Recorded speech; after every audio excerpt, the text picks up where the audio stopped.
Hi guys, and welcome to Investor's Guide to the Galaxy. It's your host Alex Ionescu. Today I have some Elon Musk related news.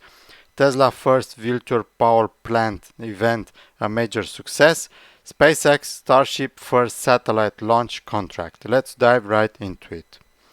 Tesla stock price. Today down 2%, year to date down almost 26%, year to date up 31%.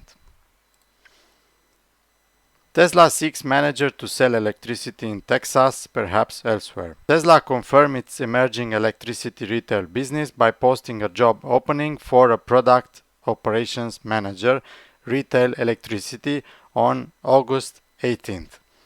The state of Texas last November approved a license for Tesla Energy Ventures, a registered entity led by Tesla CEO Elon Musk, to sell electricity to Texas retail consumers. The job posting details the full-time position based in Austin and said the product operation manager will be central to the success of Tesla's emerging electricity retail business. The person hired for this position will support the launch, operation and growth of Tesla Energy retail operations, among other responsibilities.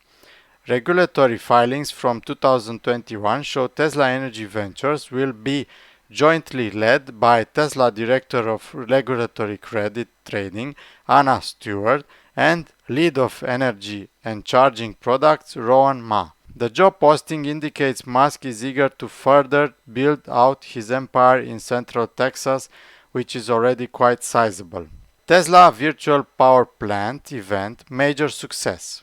Last year, Tesla launched a pilot of their VPP, Virtual Power Plant, where select Tesla Powerwall owners across the state of California could volunteer to join a program that allowed the electric utilities to leverage Tesla Powerwalls distributed across the state to help alleviate strain on the grid during an emergency load event.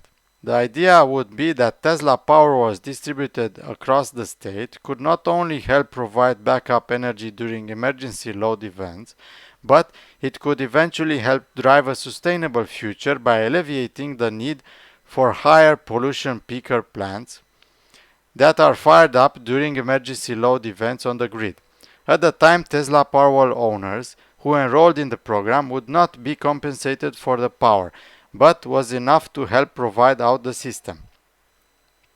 In June of this year, customers of PG&E, Pacific Gas and Electric, and later in August, customers of SCE, Southern California Edison, began receiving invitations to join the Tesla Virtual Power Plant program. Those Powerwall owners in the VPP program who contribute to the grid during a power event would be compensated at a rate of $2 per kilowatt hour for electricity. In a recent emergency load event on August 17, 2022, this seemed to have been a major success.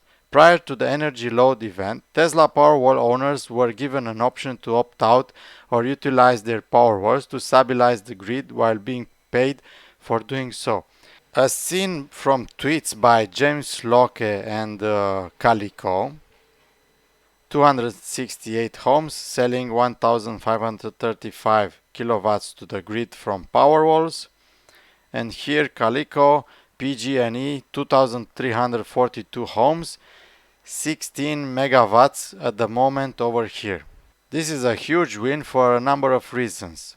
1. This helps reduce the reliance on peaker plants, which are traditionally fired up during emergency load events, which are typically dirtier sources of power compared to renewables such as solar and wind.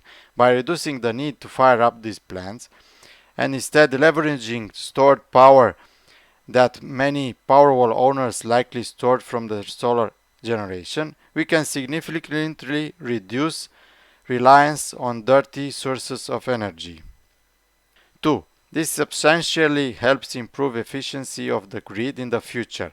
If every home were equipped with Powerwalls and were able to store energy when it is plentiful, such as when the sun is shining during the day and when wind is producing during times of high winds, then we can offset other hours of the day, such as the night, or when the wind isn't blowing, by providing only the amount of energy needed for the operation of the grid rather than the current model, which constantly overproduces or runs into shortages. On Tesla website, Tesla Energy Plan, Australia's largest virtual power plant, you can see a demo here.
Plan.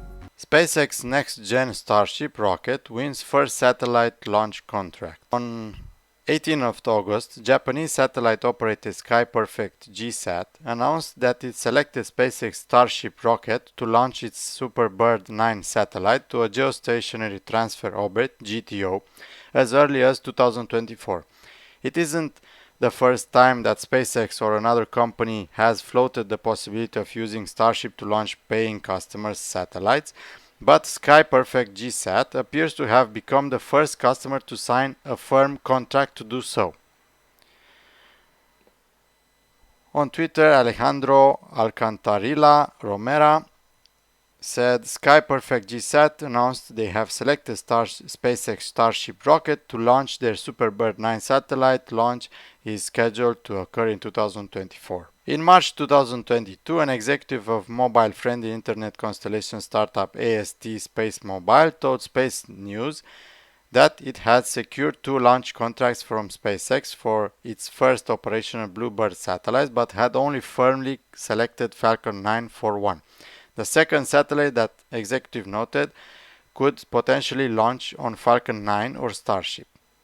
In an August 18th article, Space News clarified that Starship is an official option for AST Space Mobile's second Bluebird launch contract, which it must complete before the end of 2024 per the agreement. In May 2019, SpaceX President and CEO Gwyneth Shotwell suggested that Starship could be used to launch Turkey's second domestically built communications satellite, although her offhand mention has yet to translate into any official agreement.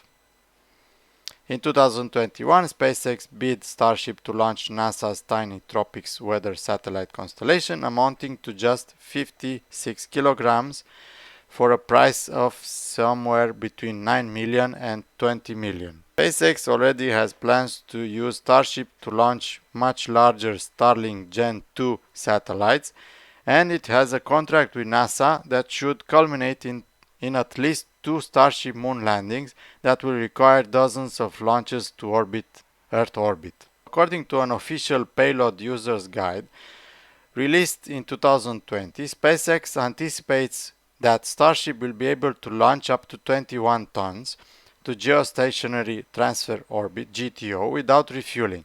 The rocket's design has changed considerably since then, boosting its maximum performance to low Earth orbit (LEO) from about 100 tons to 150 tons, So Starship's theoretical performance to GTO may have also improved. What's your opinion on Tesla virtual power plant? I'd like to know your opinion on this. Please leave a comment below. If you like this video, please smash that like button so that other people like you see this video, and don't forget to subscribe to my channel. Thank you very much. I appreciate all of you that watch my videos. See you next time.